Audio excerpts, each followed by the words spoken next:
Vanakkam, Rio Stock Market Training Academy. Welcome to all. This channel we start only for educational purpose. சரி okay, இன்னைக்கு நம்ம market என்ன இருக்கு அப்படின்னு பார்க்கலாம் வாங்க. இன்னைக்கு நிஃப்டி பார்த்தீங்கன்னா 140 point plus, bank Nifty 137 point plus, Sensex 446 point plus, 24,821ங்க. காலையில் 10:11 மணி வரைக்கும், அதாவது நேற்று என்ன பண்ணோம்னா அதுக்கு ஆப்போசிட்டாக தான் இன்னைக்கு மார்க்கெட் வந்து பர்ஃபார்ம் பண்ணோம். நேற்று பார்த்தீங்கன்னா காலையில் 10:11 மணி வரைக்கும் பார்த்தீங்கன்னா ப்ளஸ் 40 பாயிண்டில் இருந்துட்டு மைனஸ் 150 பாயிண்ட் வந்து அப்படியே க்ளோசிங் வரைக்கும் மைனஸ்லேயே கொண்டு போனான். இன்னைக்கு அதே மாதிரி என்ன பண்ணாங்கன்னா இந்த 730 ஒரு ரெசிஸ்டன்ஸ் இருக்குது, அந்த ரேஞ்சிலேயே இருந்துக்கிட்டு அப்படியே மைனஸ்லேயே வச்சுட்டு இருந்தது. காலையில் மைனஸில் இருந்துட்டு மதியம் பார்த்தீங்கன்னா 12 மணிக்கு மேலே பார்த்தீங்கன்னா அப்படியே மார்க்கெட்டு 140 பாயிண்ட் ப்ளஸ். இதில் பார்த்தீங்கன்னா எல்லா ஸ்டாக்குமே வந்து லோவிலேருந்து ரெக்கவர் ஆகி மைனஸ் 1%, 2% இருந்த ஸ்டாக் எல்லாம் க்ளோசிங்கில் பார்த்தீங்கன்னா மைனஸ் 3%, 4% அந்த அளவுக்கு ரெக்கவர் ஆகிருக்கு. இன்னைக்கு மார்க்கெட்டு நம்மளை மேலே ரிவைஸ் பண்ணி கொண்டு வந்தது பார்த்தீங்கன்னா ரிலையன்ஸ் தான் வந்து இன்னைக்கு மேலே ஏறி இருக்கான். சரி ஓகே, இன்னைக்கு மோஸ்ட் ஆக்டிவ் ஸ்டாக் அப்படின்னு எடுத்தீங்கன்னா HDFC பேங்க், அதுவும் கூட 13 ரூபா ஏறி இருக்கான், 2021 ரூபா இருக்கான். ஆக்சிஸ் பேங்க் 1064, அவன் 9 ரூபா மைனஸ். ரிலையன்ஸ் 29 ரூபா பிளஸ், TCS 23 ரூபா மைனஸ், ICICI பேங்க் மைனஸ் 2 ரூபா. ஸோ இதுதாங்க இன்னைக்கு வந்து பார்த்தீங்கன்னா ரிலையன்ஸ் தான் இன்னைக்கு வந்து மார்க்கெட்டை வந்து மேலே தூக்கிட்டு வந்திருக்கிறான். அதோட சேர்த்து பார்த்தீங்கன்னா எல்லா ஸ்டாக்கும் வந்திருக்கான். இப்போ அது என்னன்னு பார்க்கலாம் வாங்க.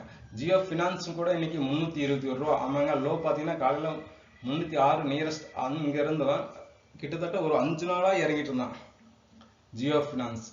அங்கிருந்து இன்னைக்கு 321, 13 ரூபா நியரஸ்ட், 14 ரூபா ப்ளஸ் ஆகிருக்கான், 4.5% ப்ளஸ். எல்என்டியும் அதே மாதிரி 3495, 73 ரூபா ப்ளஸ் ஆகிருக்கான், 2.5% ப்ளஸ் ஆகிருக்கான். ரிலையன்ஸ் 1417, 30 ரூபா ப்ளஸ்.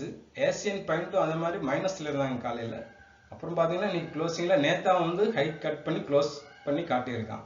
அதாவது பிரேக் ஈவன் ஸ்ட்ராட்டஜி சொல்கிறீங்க இல்லைங்களா, ப்ரீவியஸ் ஹை கட் ஆச்சுன்னா அங்கிருந்து அது ஏறும் அப்படின்னு சொல்லுவாங்க இல்லையா, அந்த ஸ்ட்ராட்டஜி அவன் நேற்று பிரேக் பண்ணி காட்டிட்டு இன்னைக்கு காலையில் லோ போயிட்டு ப்ளஸ் 41 பாயிண்ட் ப்ளஸ் ஆகியிருக்கான். ஸோ அதுவும் கூட 2% plus. Eicher motor அமங்க automobile stocks எல்லாம் இன்னைக்கு கொஞ்சம் மேலே வந்தான்.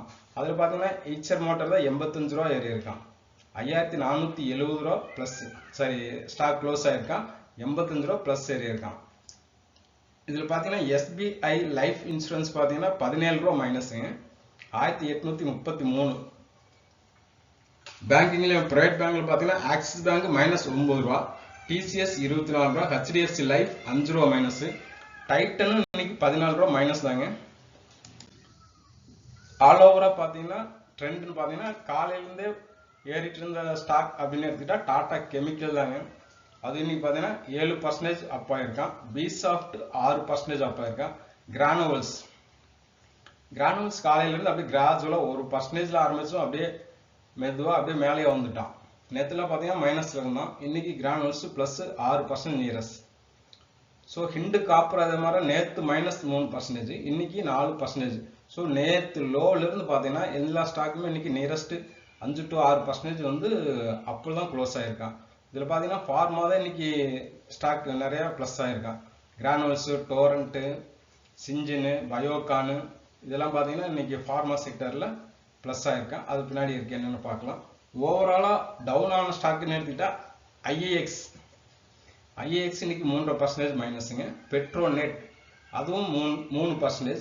கேன்ஃபின்கோ, SBI கார்டு நேற்று மைனஸில் இருந்தால் இன்னைக்கு மைனஸில் தான் ட்ரேட் ஆகிருக்கான்.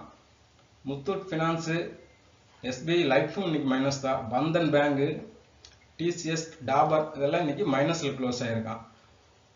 இன்னைக்கு மார்க்கெட் கீழேருந்து மேலே வந்ததுனால இந்த ப்ரீவியஸ் டே BOSல பிரேக் அவுட் ஸ்ட்ராட்டஜி அதில் பார்த்தீங்கன்னா நேற்று ஸ்டாக்கு ரொம்ப கம்மியாக இருந்துச்சு. இன்னைக்கு பார்த்தீங்கன்னா நிறைய ஸ்டாக்ஸ் இருக்கு.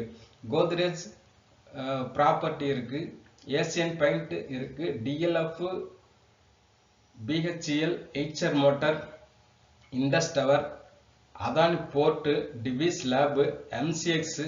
ஆமாங்க, MCX எல்லாம் வந்து என்ன தெரிஞ்சு ஒரு வாரமாக அப்படியே மைனஸ்லேயே போயிட்டு இருந்தான். டெய்லி 250, 100, 175 CDSL இதெல்லாம் வந்து மைனஸ்லேயே இருந்தால் இன்னைக்கு வந்து அப்படியே லோவில் இருந்து காலையில் வரைக்கும் நல்லா மைனஸ் தான். MCXL அப்படியே லோவில் இருந்து அப்படியே ரெக்கவர் ஆகிட்டான். National Aluminium 1%, Adani entertainment, Hind copper, Naveen flora, Bank of Baroda இதெல்லாம் பார்த்தீங்கன்னா இன்னைக்கு பிரேக் அவுட் ஸ்ட்ராட்டஜியில் ப்ரீவியஸ் டே ஹை கட் ஆகி க்ளோஸ் ஆகிருக்கான். இதில் ப்ரீவியஸ் டே லோ கட் ஆகி க்ளோஸ் ஆன ஸ்டாக்னு எடுத்துக்கிட்டிங்கன்னா ஆக்சிஸ் பேங்க் மட்டும் நம்ம இதில் வந்திருக்கு. சரி, ஃபார்மர் செக்டரில் இன்னைக்கு நல்லா பெர்ஃபார்ம் பண்ண ஸ்டாக்னு எடுத்துக்கிட்டாங்க அபவுட் இந்தியா. ஆமாங்க, அதுதான் இன்னைக்கு 1815 ரூபா ஏறி இருக்கான், 5.5%. அதனுடைய ஸ்டாக் வேல்யூ வந்து 34,700. அதனால உங்களுக்கு வந்து அவ்வளோ அமௌண்ட் ஏறி மாதிரி காட்டுது. பட் 5.5% ஏறி இருக்கான். டோரண்ட் ஃபார்மா அதுவும் கூட 4% இன்னைக்கு ப்ளஸ். டிவிஸ் லேபு 92 ரூபா ஏறி இருக்கான். கேலக்ஸோ 66 ரூபா ஏறி இருக்கேன். கிளாண்ட் ஃபார்மா 50 ரூபா ஏறி இருக்கான். லூராஸ், லூப்பின் எல்லா ஸ்டாக்குமே ஃபார்மாவில் பார்த்தீங்கன்னா எல்லா ஸ்டாக்குமே இன்னைக்கு ப்ளஸ்ஸில் தான் க்ளோஸ் ஆகிருக்கான். சிப்லா கூட நேற்று 2 நாளாக ஏறிட்டு இருந்தான். இன்னைக்கு வந்து பார்த்தா பெருசாக ஏறல, ப்ளஸ் 2 ரூபாயில் க்ளோஸ் ஆகிருக்கான். மைனஸ்ன்னு எடுத்துனா ஒரு 2 ஸ்டாக் தாங்க, சனோஃபியா, பிஃப்சேர் அப்படிங்கிற ஒரு 2 ஸ்டாக் மட்டும் மைனஸில் க்ளோஸ் ஆகிருக்கான். சரி, ஓகே. இன்னைக்கு எல்என்டி ரிசல்ட் கொடுத்துருக்கான். நெட் ப்ராஃபிட் பார்த்தீங்கன்னா 30% ஜம்ப், 3617 crore வந்து பீட் ஃபார் எஸ்டிமேட். ஆமாங்க, ஸ்ட்ரீட்டோட எஸ்டிமேட் வந்து அவன் பீட் பண்ணியிருக்கான். சிடிஎஸ்எல்க்கு எதிராக என்எஸ்டிஎல் வந்து லிஸ்ட் ஆகுது. அது எப்படி இருக்குன்னு பார்க்கலாம் வாங்க. ஸோ இப்போ என்எஸ்டிஎல் பார்த்தீங்கன்னா பிட் ப்ரைஸ் பேண்ட் அப்படின்னு எடுத்தீங்கன்னா 800 ரூபா பெர் ஷேருக்கு வந்து இது பண்ணியிருக்காங்க. Analyst are the opinion that national security deposit limited issue is fully priced. CDSL launch. CDSL பார்த்தீங்கன்னா 2017 வந்து 19, 21 அந்த ரேஞ்சில் வந்து ஜூன் மாதம் ஐபிஓ வந்திருக்கு. 145 149 ரூபா வந்து பெர் ஷேருக்கு சிடிஎஸ்எல். நான் சொல்றது சிடிஎஸ்எல், சரிங்களா? பிரைஸ் பேண்ட் இருந்துச்சு. இன்னைக்கு அதனுடைய ரேட்னு எடுத்துக்கிட்டீங்கன்னாக்கா நியரஸ்ட் 1200 பக்கம் இருக்கான். TCS lay off unlike to trigger immediately real estate impact அப்படின்னு சொல்லி சில எக்ஸ்பர்ட் எல்லாம் சொல்லியிருக்காங்க. நம்ம ஐடியில் வந்து சில ஸ்டாஃப்ஸ் எல்லாம் வந்து ட்ரிகர் பண்ணுறதுனால ரியல் எஸ்டேட் எல்லாம் வந்து பாதிக்கும். ஏன்னா வெளியூர்ல இருந்தாலும் போய் பெங்களூர் அந்த மாதிரி சிட்டிலெல்லாம் வந்து அவங்க ரெண்ட்டுக்கு எடுத்து ஒர்க் பண்ணிட்டு இருப்பாங்க. ஸோ அவங்களுக்கு ஜாப் இல்லைங்கிறப்போ வந்து ரியல் எஸ்டேட் எல்லாம் சில நேரங்களில் வந்து அஃபெக்ட் ஆகும் அப்படிங்கிறது எக்ஸ்பர்ட்டோடைய கருத்து. சரி, ஓகே. கமாடிட்டி எக்ஸ்சேஞ்ச் பார்க்கலாம். யூஎஸ்டி பார்த்தீங்கன்னா 86.92 பைசா வீக்காக தான் இருக்கான். கோல்டு டாலர் பார்த்தீங்கன்னா 3322, சில்வர் 38.01, பிரெண்ட் கூடு பார்த்தீங்கன்னா 69.32 பைசா. நான் சொல்றது dollar.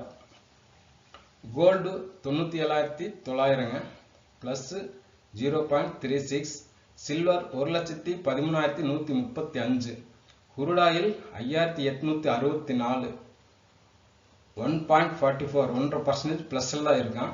Natural gas 273 30 plus 2%. Copper 897 அதுவும் நியூட்ரல் தான் இருக்கான். ஜிங்க் மைனஸ் 0.02 266 ரூபா 80 பைசா. லெட் 181.45 நியூட்ரல் தான் க்ளோஸ் ஆயிருக்கான். சரி, ஓகே. தேங்க்யூ ஃபார் வாட்சிங் ஆல். தேங்க்யூ.